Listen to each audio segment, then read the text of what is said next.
Hello, and welcome back to the Casual Talk Radio YouTube channel. My name is Leicester. I'm your host. I had a topic show up, and if you're new, I don't record too much on Casual Talk Radio on the YouTube side. The podcast records twice every week on Monday and Wednesday, so you can check us out at casualtalkradio.net if you'd like to hear more similar type topics discussed. The YouTube is really kind of occasional. As a topic comes to me, I feel like I want to talk about it and cover it.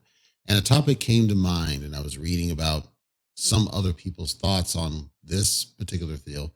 It has to do with the relationships, but more specifically, communication in relationships and people. And it is gender centric. So if that concerns you, you probably want to dial off, but it is gender centric because the conversation spins around how people talk, how people communicate. Do they use text messages more than phone calls these days? Do they want to talk to people? Do they not want to talk to people? And the dynamic of introducing, finding new people, losing friends as you get older, and the loss of traditional communication forms. This is a large, broad span topic. This won't take long as an episode, though, because I felt in reflection, this mostly circles around two main deals. One, let's put them in the form of a question. Question number one: do people like to hear each other's voices? And do they like to talk in response? So that's question number one. Do they like to hear and respond? And I submit that most people do like to have communication, verbal communication. I think the challenge for some people is they find themselves in a situation where they're not sure what they should say, what's acceptable to say, what's going to offend somebody, what's going to be the right thing to say if you're interested in somebody.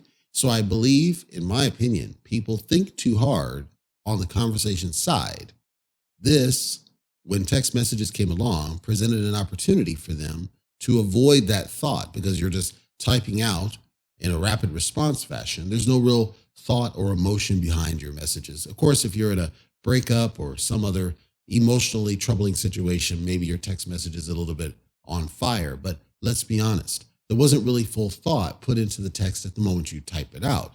If it was something that was a long-standing something, perhaps you were reflecting on it before you did the text, but it's not the same as when you're in basically what I refer to as a synchronous conversation, as in you on the fly need to be thinking about what you say and thinking about what to do when something happens that comes back at you.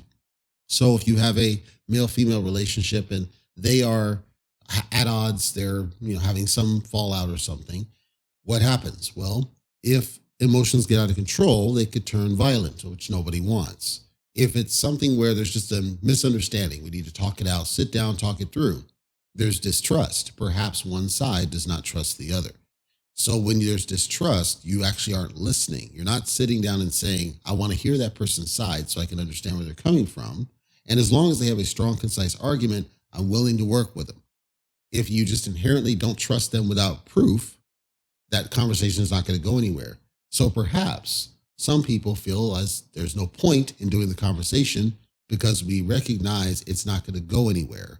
We're not on the same page. We're not clicking. We're not seeing eye to eye. Thus, there's no reason for us to continue talking. No problem. That's actually healthy as long as you can be strong enough to walk away from the situation. We are not on the same page. We're going to go and, I'm going to go to the mall or go to whatever and just kind of cool down a little bit and just come back at it a little bit later. Because right now we're not on the same page. Instead, what frequently happens, I would argue, is people get the emotions start to take them over and they will get violent, verbally violent, start saying things that they know are not the appropriate things to say. This starts to reveal itself in relationships where there's a racial disparity, as in there are different races of people. And there's been the case made that the things you say are the things you believe. And I'm one of those. I'm a strong believer that the things you say when you are emotionally charged is what you really feel. What happens is you're suppressing those feelings because you realize that you're ashamed of them. You're ashamed of that, but it is what you feel. You're just not accepting it. So if somebody gets to that point and say they call someone some sort of a slur in the middle of an argument, that's otherwise it's a relationship that you've been perfectly fine for years or whatnot. And then all of a sudden a slur comes out. And I've had this experience, by the way. A slur comes out. It's what you really feel. It's what you feel, but you suppressed it because you're ashamed of it, because you realize it's not right. You realize it's not good to think of that person that way. It's a suppressed feeling. And I want people not to be ashamed of the fact that you feel that way. Rather, you should recognize it and then realize what you need to do about it.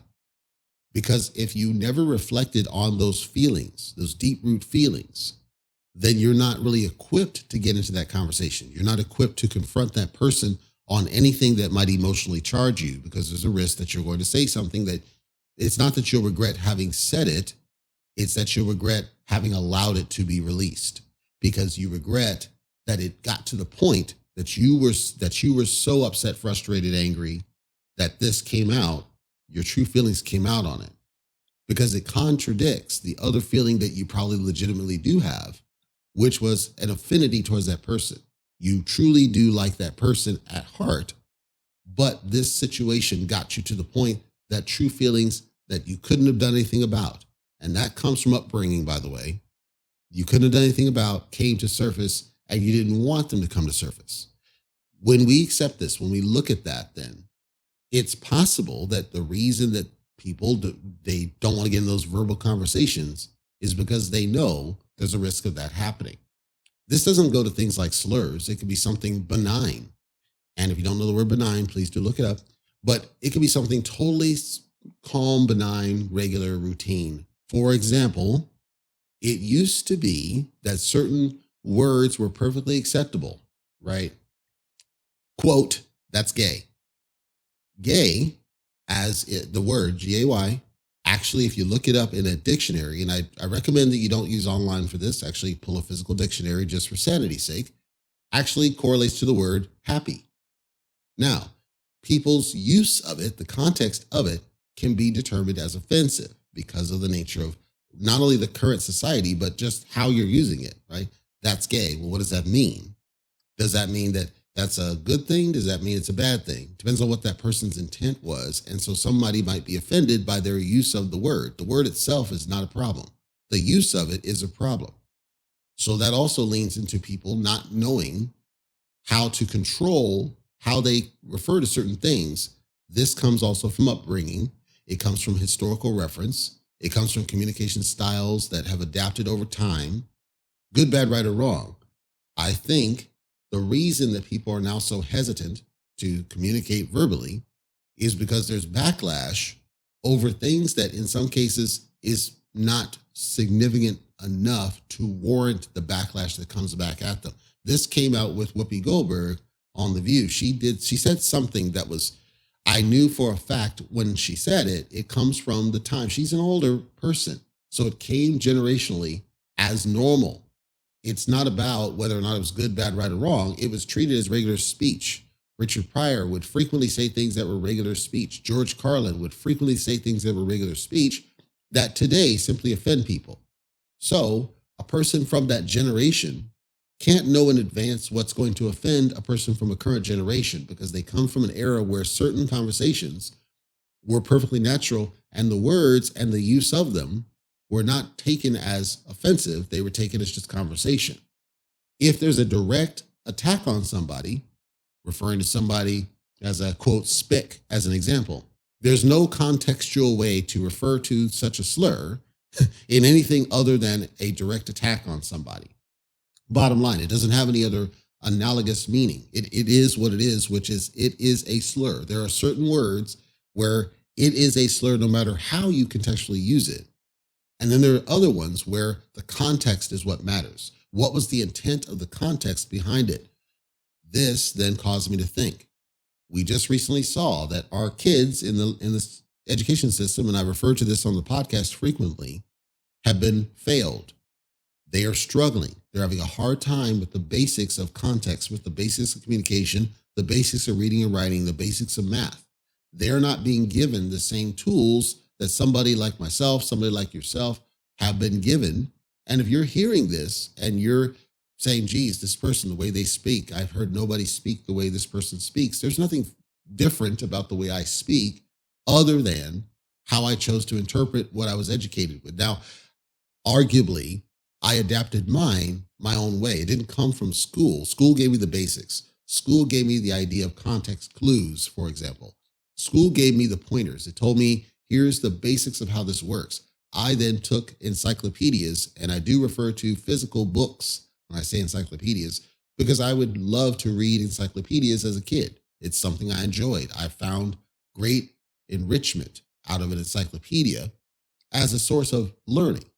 And reading told me, as I watched other people who came before me, how communication styles needed to work, and then adapted it and turned it into my own. I'm unique in this regard, but there are, yes, this kind of style of communication that is unique to myself and unique to certain people that may be foreign to other people. It doesn't make it, quote, better, but I try to make sure I'm as clear as possible when I speak. It doesn't mean that there's not going to be something that's going to offend somebody because I can't know that in advance. Nor do I expect somebody not to say something if they truly are offended. What I would expect, though, is that they would simply put it to the surface and say, here's how I feel. Here's something that you said. It bothered me a little bit. I request that, maybe not say that or something. No problem. Long as I know what it was and I can understand, well, where was it? Did you misunderstand my context? Is it something where I didn't understand something about the situation? Because I've had that happen. I actually dated a Russian gal. And for her, yeah, I thought she was one of the most gorgeous creatures walking the face of the earth. And so did everybody else in the restaurant. We went to breakfast. When she walked in, we had a great conversation. I thought the world of her, seemed like she was engaged. Eye contact was maintained. I stared her directly in the eye the whole time because I was really interested in this person. And there came a point she said, well, what are you thinking about right now? Normal question, no problem. I don't prepare answers, by the way. I'm kind of off the cuff. And I do have a sense of humor that I find people struggle with. So I told her, I'm thinking about stuff that's happening at work, which was legit true because a lot was going on at work. I was actually hesitant to leave for lunch. Think about stuff's going on at work. There's some stuff going on at home. Got to go to the mall after this. The salt shaker's a little bit out of alignment from the pepper shaker, but I'm not going to worry about it. She gets this, her smile just disappears. Her face just goes stone. And she gets this look on her face of absolute terror. And she looks down at the salt shaker and she sees it is indeed misaligned, just like I said it was. Now, I had never taken my eyes off of her this whole time, but I have wide peripheral vision. That's just what I do. And I noticed disorder around me, but I never take focus off of the subject, which is the person in front of me. I notice it. I don't do anything about it, but I do notice it because I'm a computer at heart. I observe stuff that's around me. I'm doing it right now, actually. And so she turns back and she said, how did you notice that? Because she saw I had never dropped eye contact with her. And I said, well, I observed disorder around me, kind of like Monk, the TV show. I observe disorder around me. I don't do anything about it, but I do observe it because that's just what it is. After this, there's no real talking. There's no real conversation. Her whole vibe changes. And then we separate. She calls me like literally right after. And she basically says, I don't think this is going to work out. And, we're probably not going to be able to talk anymore. And then she says something to the effect of, I had a boyfriend who had OCD. And if you don't know what OCD is, it's obsessive compulsive disorder. It means that you are obsessed with something. You're obsessed with perfection, or you're obsessed with cleanliness, or you're obsessed with, timeliness, or you're obsessed with something. That's OCD. So she's essentially accusing me of having OCD. I didn't have OCD. She asked me a question and I was honest, but it was kind of a joke. It's like, yes, I observed it, but it's a joke. I didn't do anything about it. The joke is I maintained eye contact with you the whole time. I heard everything you said, which means I was perfectly attentive to you the whole time. At no point did I focus attention on any of the other women who were in this restaurant, even the waitress. I never gave the waitress eye contact when she dropped off the bill. I always maintained eye contact, but I observed stuff around me. I'm always observing around me, but you are my focus right now. That was the message. For her, it translated as I must have OCD because I observed something off alignment with a salt shaker. So from my angle, from my perspective, that's an extreme overreaction to a benign, basic, common thing that everybody, I guarantee you, everybody out there has that same capability of noticing something around you. But most people struggle with maintaining focus on your subject, maintaining your attention to what they're saying, being able to respond off the cuff, and being able to draw a fine balance between regular conversation and a sense of humor. That you're doing little things to get somebody to smile, or you're doing little things to get somebody to feel at ease, or you're trying to learn about a person. These are stylistic things that many people struggle with. And I understood that. I had a concern with her overreaction because that's what it felt like to me. That's my response. It feels like an overreaction to treat it as OCD. OCD would be if I called it out and I said to the waitress, "Why is your salt shaker like that? And why aren't you cleaning up the table? And why aren't you putting the forks out here? And why aren't you do?" None of which happened. I didn't complain about anything. In fact, it was a very good thing. And I tipped the waitress and everything was fine. But being observant, being able to recognize stuff around me, but maintain focus on the subject in front of me is a strong trait that I feel should be recognized and appreciated. But I learned after that, that was an experience that I took away. There are simply people that will interpret even the smallest of things, the smallest of words said, the smallest of actions done in an extreme way. And them doing so means, okay, that just means we're not compatible. And I'm cool with that. You're still a good person. I clearly could tell she's a good person. Simply we're not compatible. You have certain feelings and things that are attributable to you that you will not let go of. And I understand that. It will not, I'm not going to change the way I communicate or the way I flow or what I do observe because I believe that they're positive traits. You believe that they're negative traits.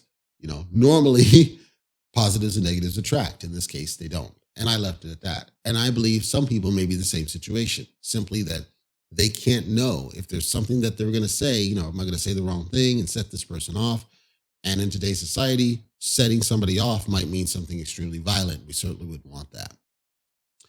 The second question, as I wrap up on this, the second question has to do with what else is happening with the person under the hood that we might be aware of, but there still could be other things happening. So this ties to, I have some coworkers I've known for decades. I've met them in workplaces and we exchange phone numbers and we're just coworkers that knew each other and cool people. And I can pick up and contact any of them at any time and feel like we can have a conversation. One of them in particular, when I first met her, she tried to hire me and I didn't want to do it because I saw that it was a stressful workplace, not because of her, simply because of the way the work necessary. But she's a really good person, really bubbly, very excitable, energy. Even though she had 3 kids, she was married, but she just had energy it was intoxicating being around her. It brought me up to be around somebody like this. And I think we meshed very well because I'm at the time, certainly very quiet, very serious, very straight up type person. And she's bubbly and she's excitable, although brilliant in what she does. So she tells me one day, that apparently her husband was really upset about something because I had offered to work on their software that they had for their cases. It was in Microsoft Access and I had skill sets on it and they didn't have anybody who could work on this thing. And I guess the husband initially wrote it, but he didn't want to do any tweaks because he didn't understand the business processes. So I came in and I did some tweaks to kind of get it going. And she appreciated my assistance, but she said that apparently, I don't know how he learned it, but she might have told him the story, but he had some issue with me doing the work and there were racial connotations as to why he had an issue. And what she said is that he's always had an issue with, those types of folks. Now that's generational and it's taught. It's taught from a young age. You hear it and you're around it from your parents. I don't personally blame any individual that comes with those types of racial biases. If you come in, it's generational, it's taught. That means your parents instilled that in you and shame on them for that, but they got it from their parents. That's a generational exposure. So I knew this. So, okay, I hear that, but all I did was work on your database for you. There's nothing there. She actively wants to spend time with me. It's not anything other than just cool people hanging out. There's no romantic anything, but she actively wants to spend time with me. She actively wants to go to lunch. She actively wants to be near and communicate and talk and text and all this. And I don't push back, but at the same time, it's like I don't initiate because of the feedback she gave me. So then later, she would send me a message and just say, or an email and say, yeah, happy birthday or Merry Christmas or these kinds of things. And, we would have a little conversation after that because I wanted her to focus on after that company dissolved, she needed to get rebuild and focus on her family and her kids are starting to get older and she needs to deal with the college things. So I'm looking at it like I don't want to be a distraction and I certainly don't want to be a homewrecker So I don't practically call her because I don't want her husband getting set off that this guy is calling her, calling his wife. Because I know how men think. And because I know she's trying to put her kids through college and it's hard to get into good paying work. She's highly skilled, but the jobs simply aren't where she is. So I recognize all that. I don't want to be a distraction. So I perceive feedback she gave as in, I've got a husband, I've got kids. That means attention. That means I can't be priority. I was actually told this from a different relationship in the past. I can't be priority. They've got to be priority. And I had to accept that. No problem. But it caused me to feel bad because now it's possible she could be thinking, well, how come he never calls me or how come he never messages me? We've talked about it as I don't want to be a home wrecker. It's that bottom line. But she may not believe me, even though the feedback was valid at the time. This guy doesn't like people of my ilk. I understand that. And I'm not going to be a home wrecker because it's a beautiful family, number one. And number two, it's not a romantic thing. Am I attracted to her? Not in a romantic way, but I love spending time with her because she's cool people. Totally. He is not one that can embrace that. As I'm hearing, great. I'm not going to then step on it. I'm unique. I have a friend, guy friend, and he straight told me, it's Usher, right? Don't bring your girl around me, true player for real. That's my other friend. He straight said, do not bring your girls around me because I'm probably going to try to take them from you. He was straight up honest about it.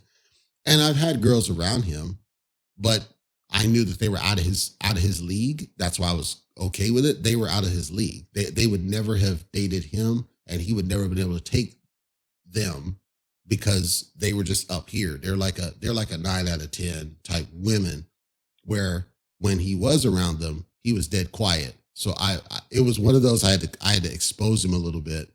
I understand what you're saying. I heard you loud and clear. And we were talking on the phone about this all the time. So it ties to this communication. I hear what you're saying about the game you think you have, brother. Let's put that to the test. And I get these three, actually there were six different women. And of them, 5 out of 6 were 9 out of 10. It's like he had nothing to say. My point, ladies and gentlemen, boys and girls, children of all ages, I think in communication today, part of the questions around people wanting to talk and communicate and going to text messages and not wanting to hear other people's voices. I think there's a lot to it. I think there's people that they're hesitant because they don't know what the response is going to be. They don't know if somebody's going to get offended or angry or just pull out a gun, right? And then on the other side, some people might be sensitive to your current relationships, your kids, your college, whatever you're doing in school, your husband, boyfriend, because we all know sometimes you'll have let's say you're a girl and you have a male friend and that you truly are just platonic. You truly are just friends. But this guy has a girlfriend and that girlfriend sees you as a threat, which is normal. And you don't want to step on the relationship. But at the same time, you like this guy and you want to maintain the friendship and you want it to work out and you don't know how to resolve it. If that girl is not reasonable to just sit down and say, I'll embrace you as a friend, then it is what it is. That's a trust issue that you can't do anything about. There's a lot of this. So, and flip side too, if you're a guy and you're dating a girl and, or you're friends with a girl, I should say, and the girl is dating another guy and that guy sees you as a threat, it's normal. Or even on similar gender, you're dating a guy, you're dating a girl, and they've got a bunch of female friends, and their female friends turn her against you as a guy. That happens way too often. I think it's less the flip. I don't think you see as much of this. It happens, but not as much. The idea that the guy and the girl are dating, the guy has a bunch of guy friends, and the friends turn the guy against that girl. Now, if it's a close knit circle, so say that the girl's well known, and perhaps the girl's a rep, then that might be right. And then where did the rep come from? Did the rep come from valid information or is there something else to it? So if there's 5 guy friends and 3 of them say, yeah, I slept with her and she never told you, okay, that can cause some contention. But I would say that you probably should talk it out and just be honest. If it happened, it happened. Did it happen in the distant past? Did it happen on accident? Were you raped? Right? I think you should talk that out and understand because maybe those friends are really the problem and they are the toxicity, not this person that's just trying to be part of the relationship. So hopefully This has been informational, educational, beneficial, and inspiring to some lesser degree. All I can say is I maintain the way I used to be when I was much younger. And I think everybody's the same way, but when I was much younger, we would talk on the phone all the time. And it didn't matter why we needed to talk. We would talk on the phone all the time. And I think it helped in maintaining bonds. I think the loss of the desire to do that has harmed bonds. And I think people don't understand that the hearing somebody's voice and being challenged to respond and being and testing yourself of controlling your emotions is what makes you stronger as a person, not weaker. The text messages to me make you weaker because you're running from the confrontation. If you believe it to be potentially violent, that's understood, but then I would expect that you'd go and get some assistance. Don't sit on it. Don't let it marinate. Don't let it ferment. Go and get some assistance. Get out of that situation. If you believe that there's fear-based reasons why you don't want to talk to a person, that's a valid response. I'm saying that I believe that next action should be to get some assistance, however that happens, whatever it takes to keep yourself safe. But if your resistance is simply because, and I hear, well, because I'm an introvert. Leicester's an introvert. Leicester's always been an introvert. You can't tell because an introvert simply is a person who doesn't put themselves out there. But I've told stories. There's nothing wrong with telling stories. But there's nuances to the stories that I don't share because they're not relevant to the context. Anybody can be an introvert and still be confident. Introversion has nothing to do with confidence. Introversion has nothing to do with communication. Introversion has only to do with you are protective of what it is that truly matters. There are some people that'll just put their business out there like willy-nilly of who they slept with and what they did here and what they did there and the drugs they did. Those people are not introverts by definition, right? But it just because you're an introvert doesn't mean you can't talk to people. I, I think it's a reasonable statement, yes? So be thinking about whether or not being an introvert really is the root cause, or if there's something else that's causing you to hesitate to want to talk on the phone with people. And then consider whether talking on the phone, if you talk to the right people, mind you, because that's another factor, could actually help you. Helps your communication style in the workplace, help you gain more confidence as you do things, help you in other ways. Maybe they can help you with things that you're working through or things that you're struggling with or things that you're curious about or help you learn something new. Just consider whether or not going back to that world of actually actively talking to somebody on the phone might be beneficial to you. If you're one of those who feels like, this is one where I work, all the time. And so I don't have the time to get on the phone, or it's hard to pin down the right time to do it. My brother tends to have a saying, it's not about whether you can, it's about whether you want to. I agree and disagree with him. There is some truth in the idea that if you work and, I have my own endeavor, and I actually have an update on my endeavor that's going to come on the podcast, but I have my own endeavor. I work for myself. I run my own business. And I choose how much time I will dedicate to the work. I choose it. I control it. Nobody dictates how much time I will or won't spend on things. I choose it. I call my own shots. The nice part about this is that I can say these time slots are mine. And this is when I'll choose to talk to somebody. Even during work, I can still have a conversation with somebody. So I can pick a slot and say during my lunch break, I'm going to choose to talk to somebody. I used to do that all the time. There were female, friends that I would have, and I would just have a conversation over lunch break just to keep up to what to date with them and how they're doing. So these are things you can control. Find the time. And I think you'll discover if you can take the time to sit down, figure out your day. You got 24 hours of a day. You probably get 8 hours of sleep. At least I hope you do.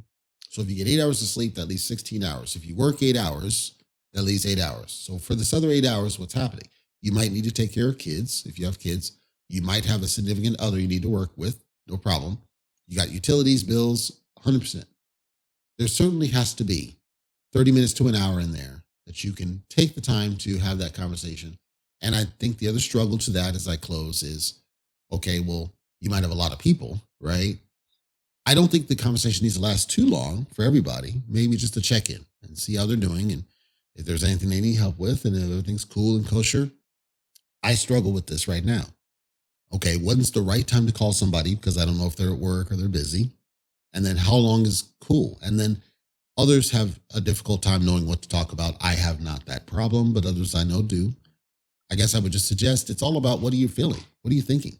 Are you feeling that you're concerned about them? Are you feeling that you're that they're okay and that you're confident they're okay? Or is there anything that you're curious about? Or is there something you need help with? And maybe it's just you have some time to go out this weekend and go somewhere, just get a cup of coffee or something. I think there's opportunities to use verbal communication to rebuild relationships that may have been damaged over time. Pandemic, of course, but I think that's an excuse. I think it's really people. I think we simply have grown away from the fine art of communication. And if we grow back into it, I think we'll find that the things that bother us possibly might not need to in some cases. In other cases, it might entice us to actually go and seek help if we need to. And in certain cases, we might learn, like the fray, how to save a life.